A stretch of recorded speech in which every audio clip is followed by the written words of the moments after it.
प्रेक्षकांनो ठरलं तर मग आज त्यांनी खूप छान दाखवलंय. ॲटलीस्ट बऱ्याच दिवसांनी छान बघायला मिळतंय. अस्मिताताई पूर्णाजीची माफी मागतात की त्यांच्यामुळे रविराज आणि त्यांच्या कार्यक्रमाचा खराबा झाला. पण माझ्या मनात असं काही नव्हतं पूर्णाई. मला फक्त माझ्या मुलाला वाण मिळावं अशी अपेक्षा होती. अर्जुन म्हणतो, मम्मा कशाला टेन्शन घेतेयस, एक रिच्युअल संपले आणि दुसरे सुरू झाले, तू रडू नकोस बरं. अर्जुनला खूप कसं तरीच होतं, त्याची आई रडायला लागली की. अश्विन म्हणतो, हो चला चला, मी तर खूप एक्सायटेड आहे अर्जुन दादाला काय वाण मिळतंय ते बघायला. अस्मिता म्हणते कुसुममुळे गोंधळ झालाय पण अर्जुनला वाण तर मिळू देत. अर्जुन म्हणतो, सो स्वीट ऑफ यू अस्मिता ताई. आता या कल्पनाताई म्हणतात, चला वाण देताय ना तुम्ही कुसुमताई, आता मदत करतायत हे सगळेजण या कुसुमला ते वाण वगैरे काढण्यासाठी. कल्पनाताई म्हणतात, चला अर्जुन सायली पाटावर बसा. आता यांचा थाटमाट बघून पूर्णाजीला कसं तरीच होतं, रॅदर जेलसी फील होते. लगेच म्हणतात, मला नाही पटत हे सगळं, बस झालं. 2 मिनिटापूर्वी काय झालं विसरलात का सगळेजण, मी आत बसते, मी चालले. लगेच सायली म्हणते, मी हात जोडते पूर्णाजी, तुमच्या नातवाचं पहिलं अधिक वाण आहे, ते बघितल्याशिवाय जाऊ नका प्लीज. अर्जुन पण रिक्वेस्ट करतो, हो पूर्णाजी, मला वाण मिळताना माझी सगळी फॅमिली माझ्या समोर हवी आहे मला, प्लीज बस. जे झालं ते विसरून जा पूर्णाजी. आता ते प्रतापराव म्हणतात, आपण बोलू रविराजशी नंतर. पूर्णाई, झालं ते विसर, सगळं ठीक होईल, बसा सगळेजण.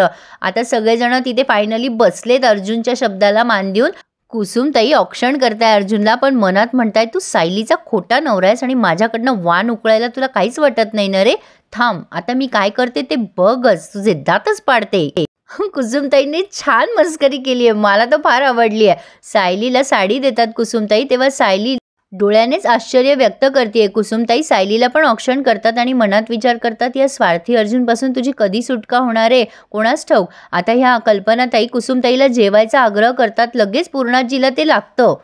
कुसुमताई आधीच नकार देतात, नको, मधुभाऊंना आवडणार नाही लेकीच्या घरी जेवलेलं, मी घरी स्वयंपाक करून आले आहे. पूर्णाजी म्हणतात, काय ग कल्पना, तुला आधी कळलं नाही का घरातून आपल्या कोण कोण उपाशी गेलंय, तेव्हा तुला काही खटकलं नाही का ग कल्पना. कल्पनाताई म्हणतात, हो पूर्णाई, मला खूप वाईट वाटलं, रविराज भाऊजी उपाशीच गेले. मी पण भाऊजींचा खूप आदर करते, पण ते नेहमीच सगळ्या चुकांकरता अर्जुन सायलीलाच जबाबदार मानतात ना, हे बरोबर आहे का. खूप छान बोलल्यात प्रेक्षकांनो कल्पनाताई आज. प्रतापराव म्हणतात, काय ग कल्पना, जे घडलं त्याचं समर्थन करतेस का तू. त्यावर कल्पनाताई म्हणतात, नाही हो, मी फक्त माझ्या मनाचं समाधान व्यक्त करतेय. पूर्णाई, अर्जुन सुद्धा रविराज भाऊजींवर नाराज आहे, पण भाऊजी केव्हाही आपल्या घरी आले तरी तो शांत बसतो, त्यांचा मान राखूनच ना. सायली तर बिचारी तोंडातून एक शब्द काढत नाही, पण तरी सुद्धा नेहमी माझ्या मुलांनाच ऐकून घ्यावं लागतं.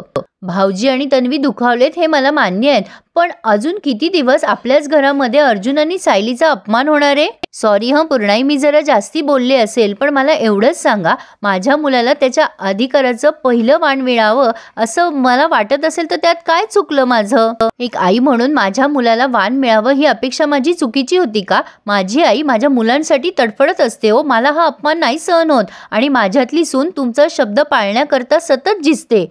आता माझी खूप कोंडी व्हायला लागली आहे पूर्णाई आणि त्या खूप रडायला लागतात. प्रेक्षकांनो, खरं तर हर घर की कहाणी आहे. जावायला लेकीला तो वाटेल तसा मान, पण घरातल्या मुलांचा मात्र वाटेल तसा अपमान, हे खूप घरांमध्ये चित्र दिसतं. अर्जुनला खूप वाईट वाटत असतं, तो सायलीला खुणवतो. सायली पटकन जाते त्यांच्या जवळ आणि म्हणते, आई तुम्ही रडू नका, खरं तर माझं चुकलं, मी कुसुमताईंना इथे यूज दिलं नसतं तर हे सगळं घडलंच नसतं. अर्जुन म्हणतो, सायली, कुसुमताईंची काहीच चूक नाहीये, कुसुमताईंमुळे काहीच घडलेलं नाहीये.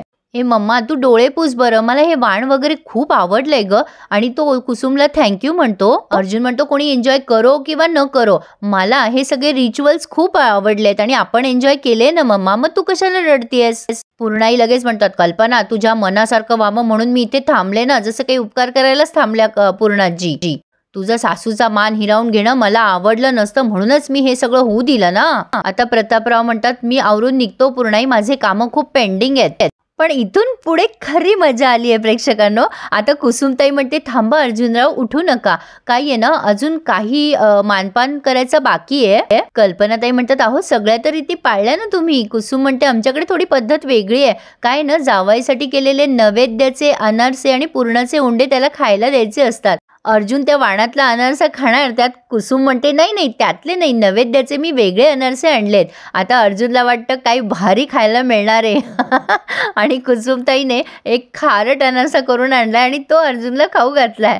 अर्जुन खूप एक्सायटेड होऊन तो अनारसा खातो, पण त्याच्या पदरी निराशा पडली आहे बिचारा. तो अनारसा त्याला प्रचंड खारट लागतोय, पण तरी सुद्धा चेहऱ्यावर त्याच्या हसू आहे. मुद्दाम विचारते कुसुमताई काय हो कसा झाला अर्जुनराव अनारसा. अर्जुन म्हणतो वा वा वा छान, पण काय ना ह्याची चव कशी आहे ते माझ्या बायकोला सांगू द्या. आता सायलीलाही कळतंय कुछ तो गडबड है, तिच्या चेहऱ्यावरनंच लक्षात येतंय. आता अर्जुन सायलीला तो अनारसा भरवतो, सायली खाते. अर्जुन म्हणतो सांग सांग बायको कसा झालाय. माझा मान तो तुझा मान ना. खरं तर कुसुमची इच्छा नसते की सायलीने तो खावा. कुसुम म्हणते नाही नाही ते जावयासाठी असतात, खास जावयाचा मान आहे. पण अर्जुन आग्रह करून ते सायलीला भरवतो. कल्पनाताई विचारताय काय ग सायली कसे झाले आम्हाला तरी कळू द्यात. अश्विन म्हणतो अरे मला पण खाऊ द्या ना कसे झालेत अनारसे. अस्मिता टोमणा मारते वनस्पती तेलामध्ये तळलेले असतील ते. कुसुमताई म्हणतात नाही हो अस्मिताताई घरी कडवलेल्या तुपात केलेले ते साजूक तुपात. अस्मिता म्हणते तुला बरं परवडलं ग. आता अश्विन म्हणतो मी अनारसा खाणार. आता अश्विन अनारसा खाणार तेवढ्यात अर्जुनला टेन्शन आलंय. अश्विन तो अनारसा खातो आणि त्याला तो प्रचंड छान लागतो. अर्जुन जरा कन्फ्युजच झालाय, त्याच्या लक्षात आलंय की एकच अनारसा खारट असावा. अश्विनने अनारसाची चव चाखल्यानंतर अर्जुनने त्याच्या हातातला अनारसा खाली ठेवून दुसरा अनारसा उचललाय आणि त्याचे हावभाव तर बघा. आज नक्की टीव्हीवर बघा प्रेक्षकांनो, तुम्ही खूप एन्जॉय कराल. अस्मिता म्हणत असते बरं परवडलं हिला साजूक तूप. त्यावर अश्विन म्हणतो अगं अस्मिताताई तुला खायचे ते खा, कमेंट कशाला पास करत बसतीये. अर्जुन म्हणतो हो अस्मिताई असले भारी झालेत अनारसे, तुला नसेल गोड खायचं तर खाऊ नकोस, दुसऱ्यांचं तोड कशाला कडू करतेस. कल्पनाताई म्हणतात झाले ना कुसुमताई सगळे विधी. कुसुमताई म्हणतात अहो आत्ताशी तर अनारसे खाल्लेत, अजून पुरणाचे उंडे खायचे राहिलेत. आता कुसुमने पुरणाचे उंडे समोर आणलेत. अर्जुनला वाटतं यामध्ये नक्कीच गरम मसाला मिक्स केलेला असेल. आता तो भीतभीतच खातोय आणि खाल्ल्यानंतर ते छान लागतंय. इथपर्यंत सगळं नॉर्मल सुरू होतं, पण खाता खाता त्याच्या तोंडामध्ये खडा आलाय आणि तो ते खडा बाहेर काढतो आणि म्हणतो अरे बापरे याच्यामध्ये खडे आहेत. विमल म्हणते अहो अर्जुन दादा नजर चुकीने एखादा खडा राहून जातो हरभऱ्याच्या डाळीमध्ये, तशी चूक आमच्याकडनं पण बऱ्याचदा होते, चुकून राहिलं असेल. अर्जुन म्हणतो हो हो राहिलं असेल चुकून. आता तो पुन्हा दुसरा घास खातो, कारण त्याला ते पुरण खूप आवडलेलं असतं. त्याला दुसऱ्या घासाला सुद्धा खडा लागतो. पूर्णाजी म्हणतात अरे काय चाललंय हे, काय प्रकार सुरू आहे हा सगळा. आता ही कुसुम म्हणते पूर्णाजी आमच्याकडे ना पद्धत आहे, मेहुणीने मुद्दाम पुरणाच्या उंड्यामध्ये खडे घालायचे असतात, बहिणीच्या नवऱ्याने मात्र ते ओळखून खायचे असतात बरं का, म्हणूनच तर याला धोंडे मास म्हणतात ना. आता अर्जुन कन्फ्यूज झालाय, धोंडे म्हणजे काय. त्यावरती अस्मिता म्हणते ए चल काही काय असं कुठे असतं का. पूर्णाजी म्हणतात अगं अस्मिता आपल्याला सगळ्यांचे सगळ्या पद्धती माहीत नसतात, नीट असेल तर खाऊ द्या ना. अश्विन म्हणतो अरे वा मला खरंच आवडलंय. विमल म्हणते अश्विन दादा तुमच्यावर पण पाळी येणार आहे पुढच्या वर्षी. अश्विन एकदम सिरियस होऊन जातो आणि सायली त्याच्या चेहऱ्यावरचे हावभाव टिपते, पण अश्विन सगळ्यांसाठी हसायला लागतो नंतर. आता कुसुम म्हणते मी निघते, आता सगळ्या झालेल्या आहेत, म्हणजे सगळे विधी करून झाले आहेत. आता अस्मिता तिचं मास्टर कार्ड प्ले करते आणि हिला कुसुमला टोमणे मारायला लागते. काय ग कुसुम अर्जुनचं मान फारच मस्त केलं तू, चांदीचं निरांजन, साडी, जोडवी, अनारसे आणि साजूक तुपातले अनारसे, वा वा कसं काय परवडलं ग तुला कुसुम एवढं सगळं. आता सगळेजण अस्मिताकडे बघायला लागतात. अस्मिता म्हणते आश्रमात तर तुला हे बघायला सुद्धा मिळत नसेल.